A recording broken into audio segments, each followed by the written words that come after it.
Prepare to be amazed by the unbeatable argument for the existence of God presented by the legendary philosopher Ibn Sina. His proof, known as the Proof of the Truthful, is a profound logical masterpiece that dismantles atheism, agnosticism, and deism. In this video, we will dive deep into Ibn Sina's extraordinary idea, exploring his arguments with clear examples and easy-to-understand explanations. His argument leaves no room for infinite regressions of contingent causes, revealing the inherent necessity of a being that exists by its own nature. This brilliant and irrefutable proof challenges all atheistic and agnostic philosophers, asserting the undeniable existence of God. If you are ready, let's start to dive in. The Persian Muslim philosopher Ibn Sina, also known as Avicenna in the West, is one of the most influential and remarkable polymaths and thinkers in history.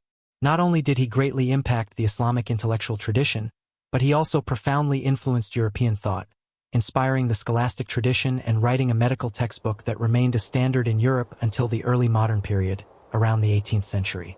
Another notable contribution of Ibn Sina is his argument for the existence of God, called the Proof of the Truthful. This argument primarily revolves around the concepts of contingency and necessity. For Ibn Sina, God is defined as the necessary existence in Arabic, and this concept will become clear as we delve into the logical progression of this argument. When you observe the world, everything you see is essentially contingent. To be contingent means to depend on or be conditioned by something else. In Arabic, Ibn Sina uses the term possible existent. A contingent or possible existence is something that could exist but might not. It is possible that it exists, and it is equally possible that it doesn't exist. It is contingent, meaning it is conditioned or dependent on something else for its existence, which would be its cause. There are also impossible existences to Ibn Sina, such as a round square, which can't exist because you can't conceive of such a thing. This is a category error, but we don't need to consider these impossible existences here. Conversely, there could be a necessary existence, something that must exist by itself and is not dependent on anything else for its existence. Most things in the world are contingent and caused. When we say something is caused, it doesn't merely mean, for example, that I exist because my parents decided to have a baby or that a table exists because someone decided to make it. While these are true, Ibn Sina means something more profound. I exist because the parts that make me up exist and are in a specific configuration. I only exist because the air I breathe exists and sustains me because the earth has the right amount of heat, so I don't freeze or overheat. Every part of me that constitutes my being is also contingent, dependent on, and caused by its components and conditions. None of these things necessarily exist in themselves. There is nothing about their nature or essence that dictates they must exist. Ibn Sina stated, "That which possibility belongs in essence does not come into existence by its essence. For inasmuch as it is possible, existence by its essence is not more appropriate than non-existence. Thus, if its existence or non-existence becomes more appropriate than the other, that is because of the presence or absence of a certain thing. It follows that the existence of every possible thing is from another. All contingent things are contingent. They are dependent on and conditioned by something else and caused by something else.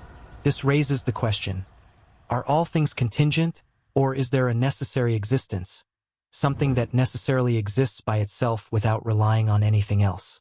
This is what Ibn Sina aims to explore.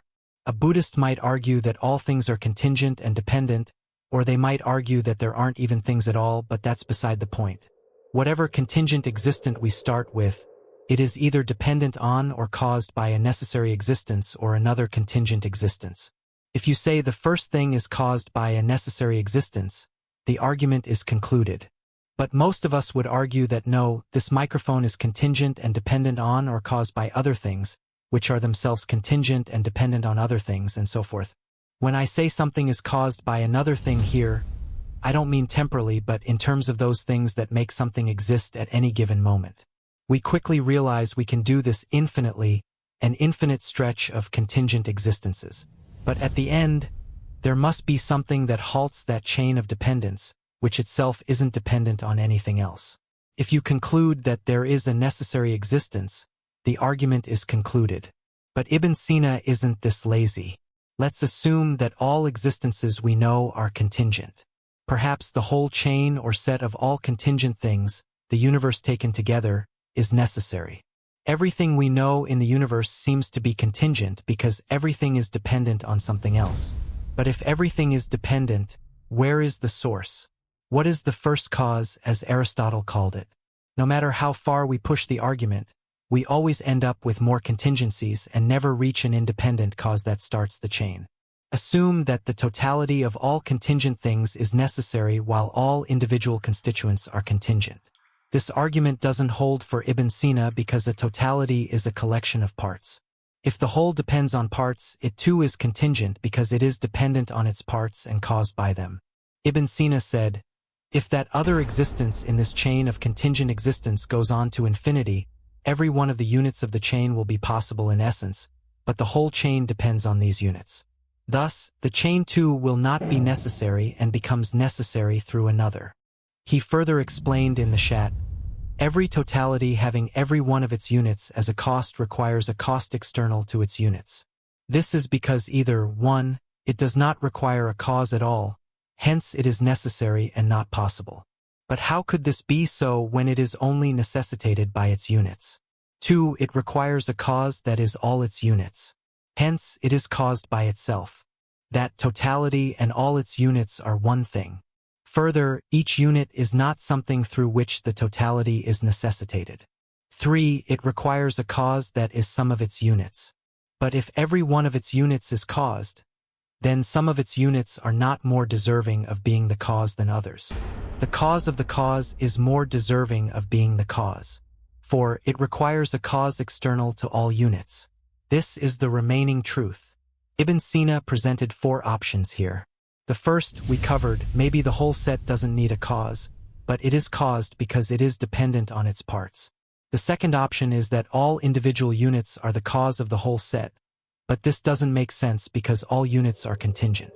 Thirdly, maybe one unit in the chain is the cause, but this isn't the case either because each unit is contingent. If one unit were necessary, it wouldn't be part of the contingent set, and our problems would be resolved. So we are left with the fourth option. The whole set of contingent things, the universe, must require a cause external to all its units. Ibn Sina said, "Every totality organized of causes and effects consecutive, including a non-caused cause, has this uncaused cause as an extremity. If the cause were an intermediate, it would be caused. Thus, there must be a necessary existence external to all contingent existences, something that has to exist and couldn't not exist. It is the uncaused cause of all things, beyond time and space. This necessary existence is God." Ibn Sina said, "Every chain organized of causes and effects, finite or infinite, needs a cause external to it. If it does not include anything but effects, it is necessary that this external cause be linked to it as an extremity. If this chain includes an uncaused thing, this thing is an extremity and a limit. Every chain terminates in that whose existence is necessary in itself.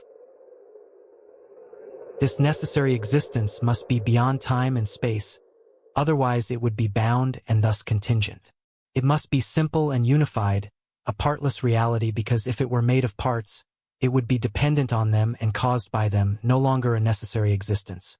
Ibn Sina said, "If the essence of that whose existence is necessary is composed of 2 or more things that unite, it becomes necessary by them. One of these things or every one of them will be prior to it and a constituent of it.